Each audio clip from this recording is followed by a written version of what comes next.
किसी ने सच ही कहा है कि मंजिल उन्हीं को मिलती है जिनके सपनों में जान होती है। पंख से कुछ नहीं होता, हौसलों से उड़ान होती है। ऐसे ही हौसलों की उड़ान आपको देखनी है तो मिलिए कौशल सिसोदिया से, जिनके आगे शारीरिक अक्षमता भी अपने घुटने टेकती है। कौशल सिसोदिया जो बचपन से देख नहीं सकते, पर भगवान ने उनके कंठ में गजब की शक्ति दी है, जिससे वह लोगों को संगीत की शिक्षा देकर नाम कमा रहे हैं।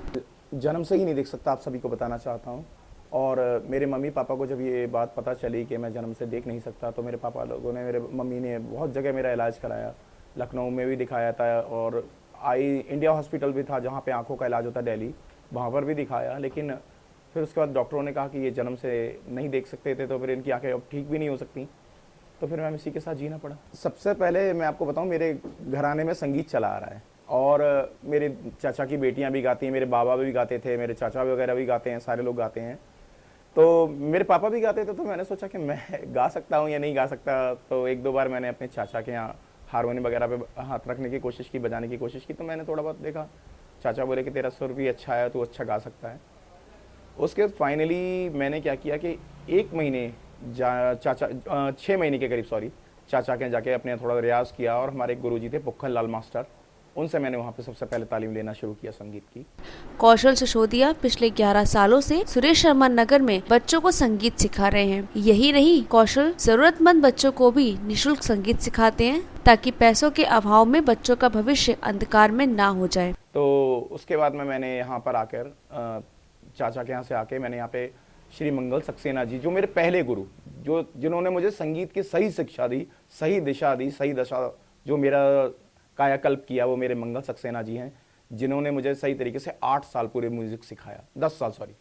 उन्होंने मैंने वहाँ से प्रभाकर भी किया, लाइट म्यूज़िक भी मैंने जितना भी सीखा, उन्हीं का आशीर्वाद है आज मेरे ऊपर। कभी कभी जब कोई देख नहीं सकता तो कैसी कैसी दिक्कतें होती हैं, मैं आपको थोड़ा सा एक्सप्लेन थोड़ा डीपली करूँगा। क्योंकि क्या होता था, 5 जुलाई सन 2005 को मेरे गुरुजी ने मेरे एक थप्पड़ मारा था कि कौशल, तुम मेहनत नहीं कर पाओगे, मैं तुम्हें ज़िंदगी में कभी सिखा नहीं पाऊंगा। और वो दिन मैं घर पे आके मैं थोड़ा सा रोया भी था। फिर उसके बाद मैं आपको बताऊं, मैंने थोड़ा सा सोचा कि क्या मैं वाकई में नहीं सीख पाऊंगा फिर। लेकिन मेरी मम्मी ने और मेरी बिपिन दीदी और मेरा भाई, तो इन्होंने मुझसे कहा कि जब तुम सब काम अपने आप कर लेते हो, खाना बना लेते हो, सब काम अपने आप कर लेते हो, उस समय तो मैं बहुत ही छोटा था, बोले तुम सब काम अपने आप कर सकते हो, तो ये म्यूज़िक क्या है तुम्हारे लिए? अगर तुम मेहनत करोगे तो माना ये कठिन है, लेकिन नामुमकिन तो नहीं है। तो फिर मैम उसके द्वारा मैंने वॉकमैन ख़रीदा। उसके बाद मैंने उसमें रिकॉर्ड करना सीखा। मेरे गुरुजी मेरे को रिकॉर्ड करके देते, मेरे बहुत सपोर्ट करते थे। एक मेरा फ्रेंड था सलमान, वो मेरी डायरी मेंटेन किया करता था, वो सारे मेरे जो जितने भी राग होते हैं, सारी चीज़ें होती हैं मैम, और फिर वो मेरी डायरी वगैरह मेंटेन करके मेरे को देता था। वो सारी चीज़ें मैं अपने भाई से भी रिकॉर्ड करा लेता था जब ये मौजूद होते थे, वरना मेरी कोचिंग में कोई ना कोई बच्चा मेरा मौजूद होता था, तो वो रिकॉर्ड करके देता। उन्हें रात के 3-3 बजे तक मुझे याद करना, फिर सुबह प्रैक्टिस करके गुरुजी को सुनाना। और मैम आप समझ सकते हैं कि बिना देखे और हर चीज़ को याद करना कैसी कैसी प्रॉब्लम। कौशल सिसोदिया अपने इस हुनर को अपनी छोटी सी कोचिंग के जरिए लोगों तक पहुंचा रहे हैं।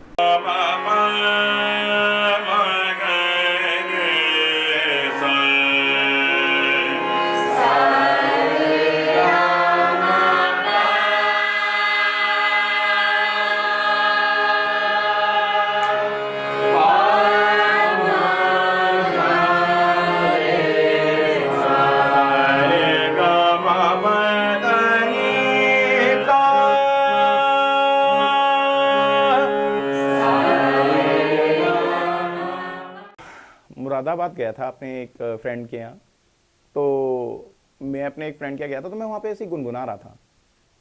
तो वहाँ पे कई लोग मुझसे बोले कि सबसे पहले कि तुम यार कौशल बहुत अच्छा गाते हो, और म्यूज़िक को सीखने के लिए तुम आगे ट्राई करो, बहुत अच्छे से ट्राई करो, और मुझे मालूम है कि एक दिन तुम मेरा नाम बहुत ऊंचा रोशन करोगे आगे जाके, कि हम तुम्हारे दोस्त हैं। तो इस तरीके से सबसे पहले मैंने म्यूज़िक के लिए सीखने की सोचा। मैंने अगर उसे सुन लिया कि वो अच्छा गा सकता है, तो मेरे आगे पैसा मैटर नहीं करता। तो इसीलिए मैं बच्चों को मैम बस ये देखता हूँ कि बच्चा गा कैसा सकता है, सारी बात यहाँ पर आ जाती है।